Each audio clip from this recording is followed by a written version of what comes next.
For this lesson, we're going to take your soccer skills and we're going to talk about how you can play a bowling game.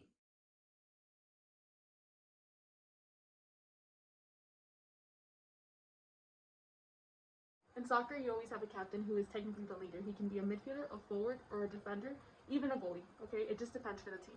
Now, there's always something on the captain that you can tell that they are the captains. It's either on their arm, or some of them even put it on their leg.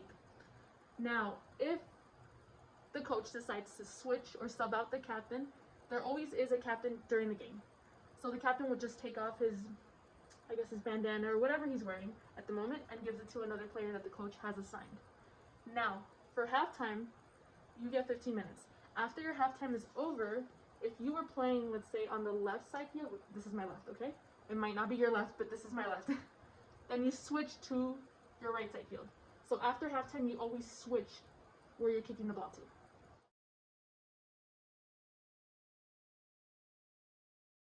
So you're going to watch this video and then you'll go play.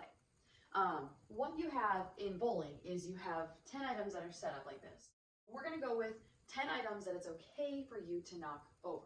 You are going to keep score and you are going to play 2 games. In the second game, you're going to make a little more challenging. Now, each time you bowl for a frame, what you do is you get 2 chances to knock that all over, okay? And you normally have to stop at a certain point. Like, you can't go right up to it and be like, bam, I got it all.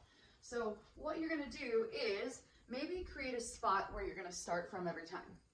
So I'm going to use the stock, and you can also use like the corner of a table if you don't have something to set on the ground. The other thing you have to think about, whatever you're trying to knock over, you have to have a ball or a ball-like item that's going to knock it over. Because if I use a balloon with that, it's not going to work out so well. What you're going to do is you'll have 10 frames. So you'll reset that up 10 times, okay? What you're going to do is you're going to start off the first 5 frames. So the first 5 times that's set up, you're going to use 1 foot, and then the next 5 frames you'll use the other foot, and that will be an entire game. So to go like this. This is the first frame. I put the ball down. I'm going to start with, or how about you start with your right foot, so it's the foot that's on that side.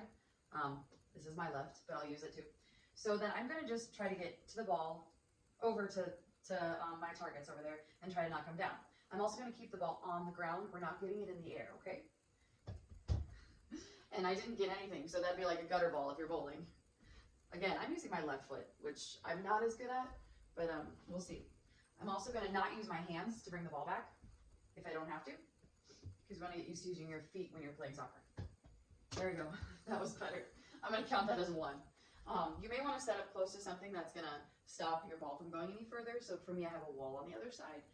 So that didn't fall over because of the wall there. So I'm going to count that as 1 point. Now what I would do in this case is I would write down 0, and then I would write down a 1 for the first frame. And now the second frame, I'm going to use the same foot. So I'm going to set this back up, use this foot 4 more times. Then I will use this foot for the last 5 frames. Okay? Other things you can do. So this is game 1. Game 2. How could you make this different or challenging? You can change that setup. Make it different. Do a different shape. Maybe you do a different shape every time, or you just do one different shape than this, and you stick with that. You make a square. You make, well, diamond is like a square. You could make any other shape that you think of. A rectangle, which is similar to a square but not the same. A pentagon. Whatever shape you want. And that might make it more difficult. With your second game, you can also use paper. And you really only need 2 pieces of paper. One of the pieces of paper you'll fold up, and you'll make it so there's 10 different pieces. You can then rip it if you don't have a scissors, or you could cut it with a scissors. And then you need to come up with your own pins. You might have to experiment to see what stands up the best on the surface you're using. And then you could use a paper ball to knock them over.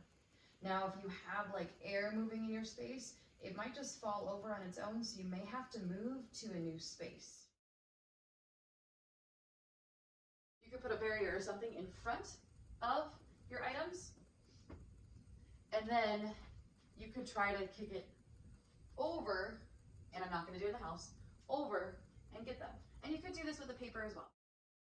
Now, to learn about how to score bowling, watch that video. It will explain how to add up if you get a spare or a strike. Oh my goodness, what's a spare or strike? We didn't explain that.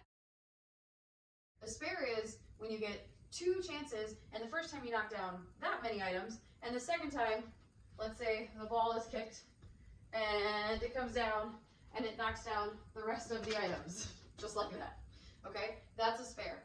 When it's a strike, that means it only took you 1 time to knock everything down, okay? And when you get those, it's kind of like you get a bonus for knocking them all down. Spares and strikes have a different way of giving you that bonus. So you're gonna have to watch the other video to figure out how to score bowling with spares and strikes. All right, bye for now.